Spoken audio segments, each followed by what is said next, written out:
سلام، میخوام راجع به آخرین فیلم کوبریک صحبت کنم. فیلمی که به عقیده خودش بهترین فیلم عمرشه. آیز وایت شات که از اسمش تا عمق استخون فرم و فیلمنامش پر از رمز و رازه و کوبریک تنها چند روز پس از اکران خصوصی این فیلم به طرز مشکوکی فوت میکنه. میخوایم با هم این فیلم رو تحلیل کنیم و رازهای پنهون داستان این فیلم رو بهتون بگم، چون کوبریک امضای نهایی اندیشه های ذهنشو توی این فیلم پیاده کرده. بی معطلی بریم سراغ خود فیلم.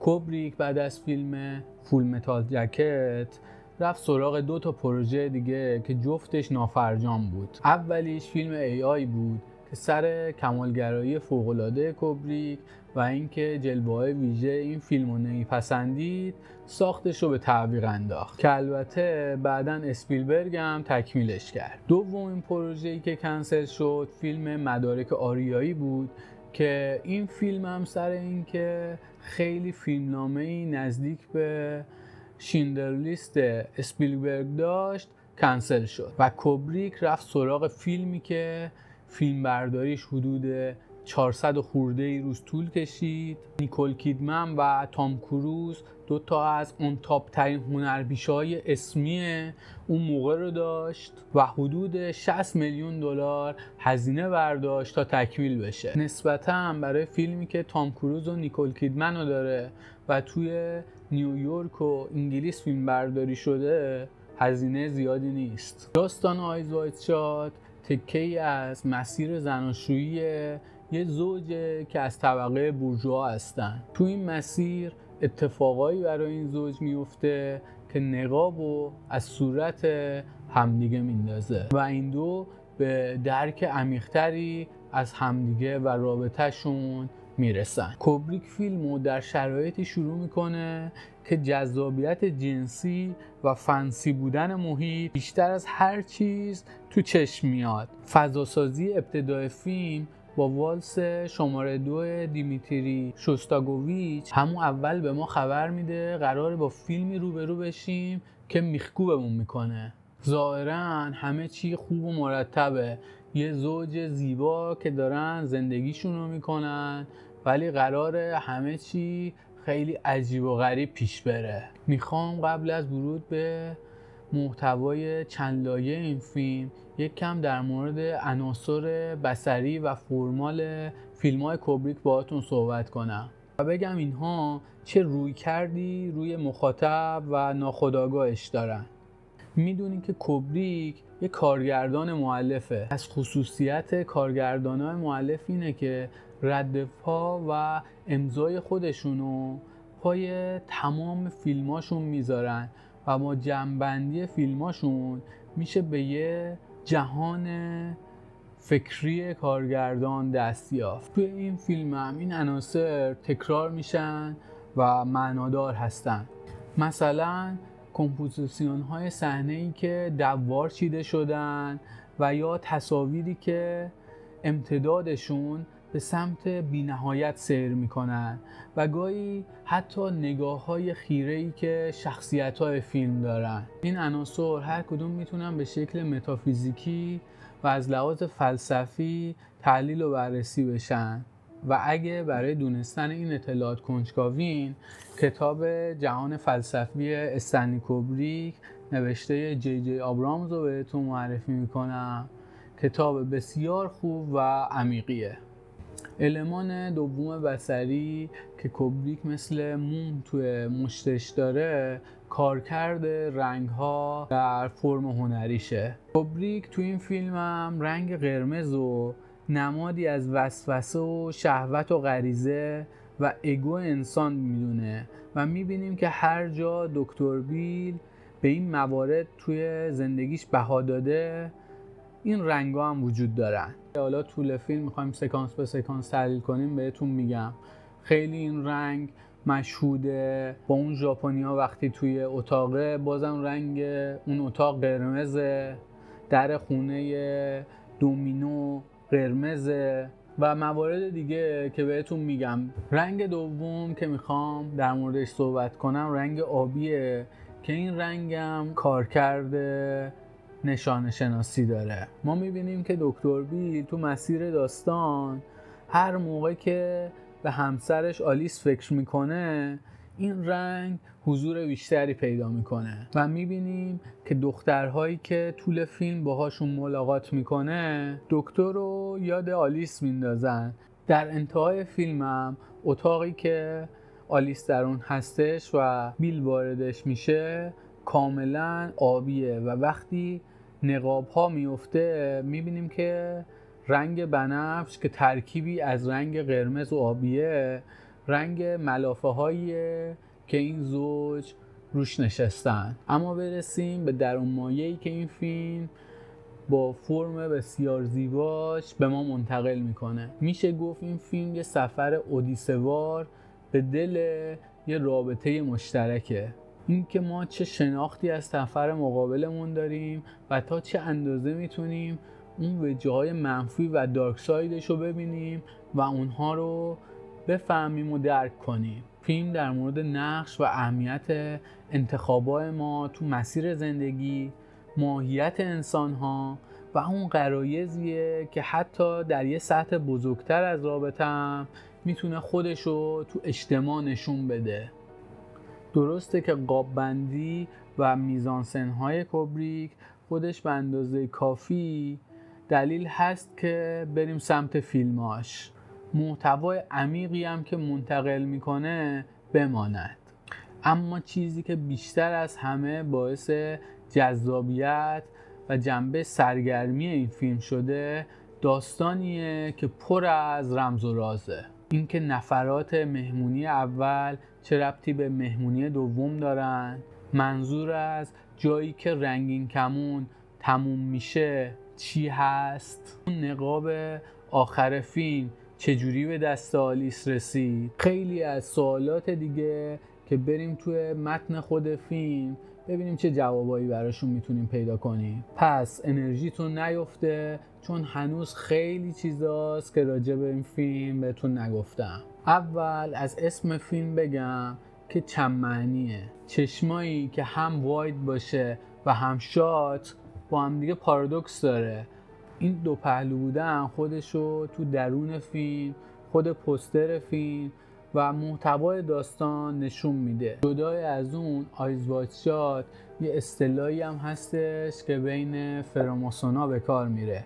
حالا معنیش چیه؟ اگه یکی از اعضای انجمن کاری بکنه که جنبه افشاگرانه و برونریزی اطلاعات داشته باشه بقیه بهش میگن آیز واید شات، یعنی که من متوجه اشتباه تو شدم و میخوام با این کارم به تو هشدار بدم. راستی میتونین حدس بزنین قیمت پشت جلد این کتاب چقدره؟ هر کی زودتر از همه درست حدس بزنه 1 تومن تو جیبشه. پس حدساتون رو کامنت کنین. برسیم به قلاب این فیلم که همون اول به ما نشون میده با یه فیلم خیلی اروتیک طرفیم و قرار خصوصی ترین بخشای یه رابطه رو با دوربین کوبریک تماشا کنیم. چیزی که از همون اول با تصاویری که به ما نشون میده میفهمیم اینه که قرار آلیس رو خیلی لخت‌تر و اوریانتر نسبت به بیل تو این فیلم بشناسیم و بیل میبینیم که از قبل پوشیده لباساشو و منتظره تا آلیس بیاد و این نشون میده دکتر چیزی برای پنهان کردن در درون شخصیتش داره. میشه شک کرد که این رابطه باگ‌هایی وجود داره که میتونه بنیانشو از بین ببره. اما برسیم به مهمونی کریسمس که پیش‌زمینه‌ای برای نقطه عطف اول این فیلم پر از رمز و رازه. این سکانس مهمونی چند تا سوال برای ما پیش میاد. یکی این که اصولاً مرز خیانت در یک رابطه کجاست؟ شما بهم بگین اصلا لاس زدن خیانت محسوب میشه یا نه؟ جوابه. صحنه‌های مهمونی سراسر جزئیاتی هستن که ما باهاشون میتونیم شناخت کاملتری نسبت به کاراکترهای داستانمون داشته باشیم و به ما اینو القا میکنن که تعارضی که بین دوران اولیه رابطه عاشقانه و رمانتیک و اون ضرباهنگ خیلی بالایی که وجود داره با دوره بعدش که صرفاً حفظ صمیمیت و وفاداری اهمیت داره در چیه و تعهد چه مرزایی رو به وجود میاره که تخطی از اونها یه خط قرمز برای دو طرفه. همومم خوب به لب و دهنا و صدا دقت کنید، چون قراره توی مهمونی دوم همین آدما رو که حالا پشت نقاب قرار دارن شناسایی کنید. بیل از مندی میخواد که چشاشو باز کنه که همون مضمون اصلی فیلم که همش داره تکرار میشه به معنی هوشیار شدن و بیدار شدن و دیدن حقایقه. برسیم به سکانس بعدی. اینجا بعد مهمونی رو میبینیم که آلیس جلوی آینه وایساده. اینجا باز جلوی آینه وایسادن روکرد فرمال داره و روابط متقارنی که در این فیلم وجود داره رو نشون میده. ما حالا میبینیم که آلیس کاملا عریانه و برعکس شاتای ابتدای فیلم که آلیس رو فقط از یک زاویه و از پشت میدیدیم، حالا دو طرفش مشخصه و نشون میده حالا ما درک بیشتری از کاراکتر آلیس داریم. تو پلان بعدی هم یخ آلیس با چند تا کام علف وا میشه و ما تو این سکانس هنر بازیگری تام کروز و نیکول کیدمن رو کاملا میبینیم. اما میبینیم این دو بازیگر چقدر نوتی که کوبریک ازشون خواسته بود و به زیبایی مینوازن. احساسات آلیس اینجا حسابی ما رو درگیر میکنه. حالا نمیدونم شما اصلا تو رابطه هستین یا نه، ولی واقعا دلیل خیانت نکردن توی رابطه و اون تعهد چی میتونه باشه؟ این که طرف مقابل رو صرفا نرنجونی. این جوابی بود که بیل به آلیس داده، ولی آلیس میگه اگه اینطوره تو صرفا سر این که دلت برای من میسوزه این کارو نمی کنی، نه به خاطر این که به کسای دیگه تمایل نداری. و واقعا هم درست میگه. خیلی وقتا ما فرق بین عشق و ترحم رو به سختی میتونیم تشخیص بدیم. به هر حال بحث به جایی میرسه که آلیس تصویر و ایده‌ای که در ذهنش برای خیانت به بیل شکل گرفته رو به بیل توضیح میده و این داستان برای بیل خیلی سنگینه، چرا که معتقده اگرچه این اتفاقا در واقعیت اتفاق نیفتاده، اما اون کشش جنسی که همسرش نسبت به یه غریبه داشته براش عینهو انجام عین فعله. این پلان واقعا میتونه کلی سوال بی جواب برای ما ایجاد کنه.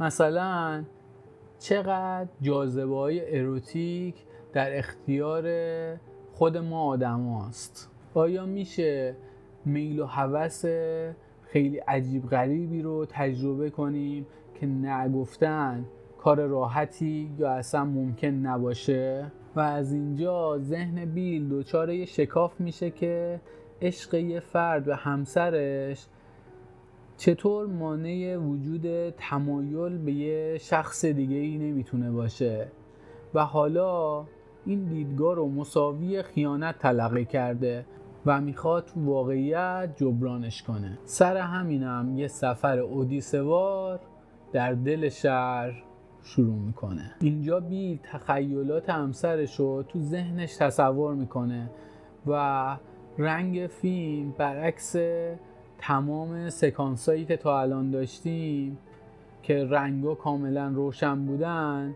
دارک میشه. دلیلش جدای از این که مشخص میکنه این اتفاقا درون ذهن بیل هستش، میتونه به این معنی باشه که بیل حتی در خیالاتش هم نمیتونه به اون وجهه جنسی تراوت و زندگی بده و خیلی متریالیستی این کار رو میبینه. توی پلان بعدی با اتفاقاتی که میفته قطعیت دکتر راجع به این قضیه هم بیشتر میشه، چرا که میبینه همسر اون کسی که فوت کرده چه گرایشاتی نسبت به دکتر و قدرتی که دکتر نصیبشه داره. به هر حال فعلا جواب دکتر به وفادار موندن یه گنده است. البته شاید بیل میخواد دنبال یه نفر جذابتر بگرده که ارزش خیانت به نیکول کیدمن رو داشته باشه. خانه دوم این سفر رفتم به خونه دومینوه که سکس ورکره. رنگ قرمز همینطوری که بهش اشاره کردم حضور هوس و غریزه است که میبینیم اینجا هم در قرمزه. اینجا هم هنوز بیل فعالانه نه رو انتخاب میکنه و اینجور نیست که منفعل بمونه که هرچی پیش آید خوش آید. در ادامه بلیت مجلس اصلی رو به واسطه دوست قدیمیش به دست میاره و خب باید برای این اتفاق مهم آماده بشه و میره کجا؟ جایی که قرار رنگین کمون تموم بشه. یه فکت بهتون بگم که تو فیلمنامه اولیه کوبریک قرار بود که لباسا رو اینجا طوری انتخاب کنه که عبای کشیش به دکتر بیل برسه، ولی موقع فیلم برداری نظرش عوض شد. برسیم به باشکوه‌ترین مجلسی که تو تاریخ سینما تو ذهن من ثبت شده و موزیک متنی که هر سری میشنومش سیخ میشه.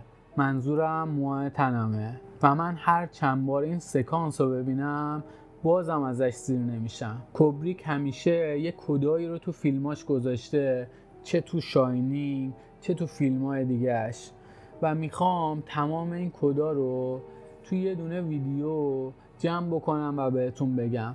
پس رمز و رازای این مراسم رو فعلا میذاریم کنار، بعدم بهتون میگم چقدر نشانه راجع به این موضوع توی این مجلس هست. اما برسیم به تحلیل این سکانس و ببینیم چقدر میتونیم تو عمقش شنا کنیم. میشه این نقاب ها و چهره‌های پشتشو یه بار با مضمون پرسونای یونگ تحلیل کنیم. اینکه آدما همیشه نقابی به چهره میزنن تا خود واقعیشونو پشتش پنهان کنن و وقتی نقابی که بیل تو این سالن به اجبار از صورتش برمیداره باعث میشه هویتش مشخص بشه، در واقع تمام خودشو برای جمع هویدا کرده و سزای چنین کاری تو دنیای امروزی نابودیه. اما اینجا یه اتفاقی میفته که باعث آزادی قهرمان داستان کوبریک میشه و اون انجام ایثار توسط یه فرد دیگه است. چیزی که اصولاً تو فیلم‌های کوبریک وجود نداره که قهرمان داستان به آزادی برسه. همه کرکترهای فیلم‌های کوبریک در نهایت یا میمیرن یا انقدر بدبخت و منزوی و به گاه سگ رفتن که حد نداره. اما اینجا کوبریک در ازای ایثار این آزادی رو به کرکترش میبخشه.